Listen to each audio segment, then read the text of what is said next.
Hello everybody, welcome to the first word from the shed for 2021 and a very happy new year to one and all. Good to be back with you again. Many years ago I worked on a farm and there was a shepherd there who was full of cryptic sayings. In the summer we used to get up very early in the harvest, and I believe, as my memory serves me, we started work about 7 o'clock in the morning, and he'd turn up while we were getting our tractors ready and stuff, and he'd say, "Has been a nice day," which of course meant he'd been up since 5 o'clock, and at that time it was a nice day, but now it's not looking so good. And I've always remembered that. Today, New Year's Day, started with bright sunshine, didn't it, and lovely frost. The remains of some snow that had fallen. It was a beautiful morning. But now the clouds are coming. Well, clouds happen. And we live in a tough universe. It's an untamed universe. It's a universe where bad things happen. They happen to us on our planet here as well. As the Bible says, the rain falls on the just and on the unjust. So does the sun, of course, shines on the just and the unjust. So being just doesn't necessarily mean a panacea for safe, comfortable living. 2020 is a case in point. In John chapter 16, verse 33, these are amongst Jesus' last words to his disciples, and we listen to last words very carefully, don't we? Or we should do. He said to them, "I've told you these things so that in me you may have peace. In this world you will have tribulation, but take heart, I have overcome the world." So Jesus didn't promise his followers an easy time, and yet many of us find it easy to blame God for life's tragedies and difficulties. Well, why didn't he rescue me? But we have to look a little deeper at God and his purposes. Now, the first thing is that God is not a tame God, and the cosmos is not a tame cosmos. God is not made in our image, as some of us may fondly imagine, but we are made in his.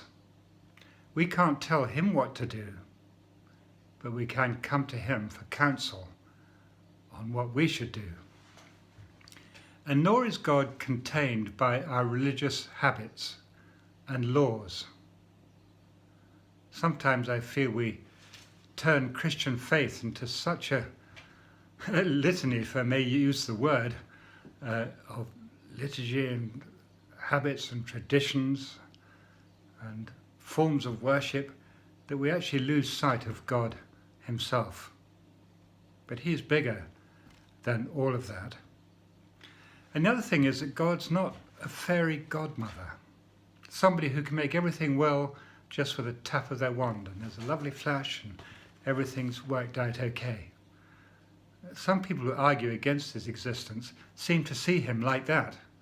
Yeah, well, if God is so good, why do we get this or that? And why does that sort of thing happen to people? I'm not going to believe in God anymore because something bad happened to me. Well, it's a pretty feeble argument, really. He's not a fairy godmother. But God is a God who heals our hearts, who stands with us in our trials, who travels through every challenge by our side, and who promises eternal peace to all those who by faith choose to walk with him.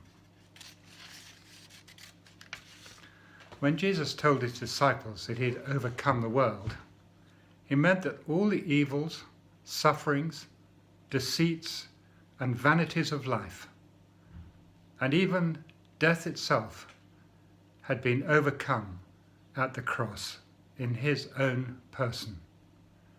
Even death, the last enemy, could not hold Jesus. This untamed God has voluntarily come into the world of men in Jesus. He submitted himself to our hatred and violence at the cross in order to rescue us from our own ignorance and vanity. And he restores to us a permanent and trusting relationship with God, his Father in heaven. Jesus says to his followers, "Never will I leave you. Never will I forsake you. The Lord is my helper. I will not be afraid. What can man do to me?" And he says, "Peace I leave with you. My peace I give to you. I do not give to you as the world gives. Do not let your hearts be troubled, and do not be afraid." The future looks difficult,